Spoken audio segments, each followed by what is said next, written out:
আল্লাহ আমার স্ত্রীর উপর আমি সন্তুষ্ট। আল্লাহ তুমিও তার উপর সন্তুষ্ট হয়ে যাও।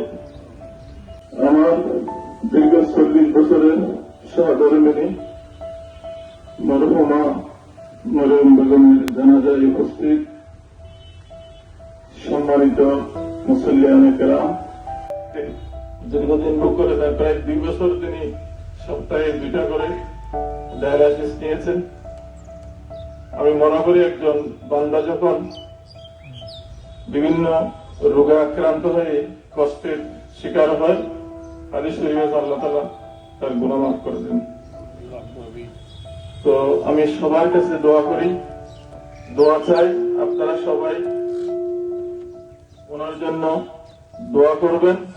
আল্লাহ তাআলা যাতে ওনার জিন্দেগির সমস্ত গুনাহগুলো মাফ করে দেন এবং তাকে জান্নাতুল ফেরদৌস নসিব করেন। একই সাথে আমি মহান আল্লাহ তাআলার দরবারে একথা বলি, আল্লাহ আমার স্ত্রীর উপর আমি সন্তুষ্ট। আল্লাহ তুমিও তার উপর সন্তুষ্ট হয়ে যাও। আল্লাহর কাছে আমি সে দোয়া করি, ওনার অসুস্থতার পর থেকে আপনাদের দোয়া সহযোগিতায় আমি আপ্রাণ চেষ্টা করেছি ওনার রোগ মুক্ত করার জন্য। দেশের ভিতরে যত সব চিকিৎসা আছে কোনটাই বাদ রাখি নাই, ঢাকা, চট্টগ্রাম সব জায়গাতে। কিন্তু আমরা যতই চেষ্টা করি, প্রত্যেক মানুষের হায়াত মত এটা আল্লাহর কাছে লিখিত আছে। ইযা জাআ আজালুহুম লা ইস্তাখিরুনা সাআতান ওয়া লা ইস্তাকদিমুন।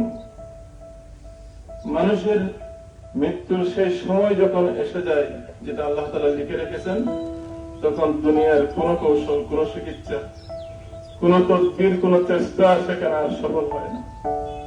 আল্লাহ তাআলা সে সিদ্ধান্তেই তিনি গতকাল চট্টগ্রাম মেট্রোপলিটন হাসপাতালে ওনার ফিস্টুলার একটা অপারেশন হয়েছে। এরপরে ডাক্তারের অনুমতি সাপেক্ষেই আমরা ওনাকে নিয়ে এসেছি।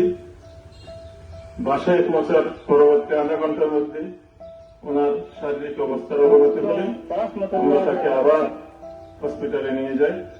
কিন্তু আল্লাহ তাআলার সিদ্ধান্তই কার্যকর হয়েছে, তাকে আর বাঁচানো সম্ভব হয়নি। সুতরাং আমি আবারও সকল রাজনৈতিক নেতৃবৃন্দ যারা আজকে উপস্থিত হয়েছেন এবং আমাদের রকিয়া টেকনাফের এমপি শাহজাহান চৌধুরী, তিনি আমাকে ফোন করে সহানুভূতি জানিয়েছেন এবং তিনি দোয়া জানিয়েছেন। তিনি বিদেশে থাকার কারণে এবং আমার স্ত্রী যখন অসুস্থ ছিল তখন অনেক রাজনৈতিক নেতৃবৃন্দ, বর্তমান এমপি সাহেব এবং কক্সবাজারের এমপি কাদর সাহেব এবং এনসিপির নেতৃবৃন্দ আরো অনেকেই ওনাকে দেখতে গিয়েছিলেন।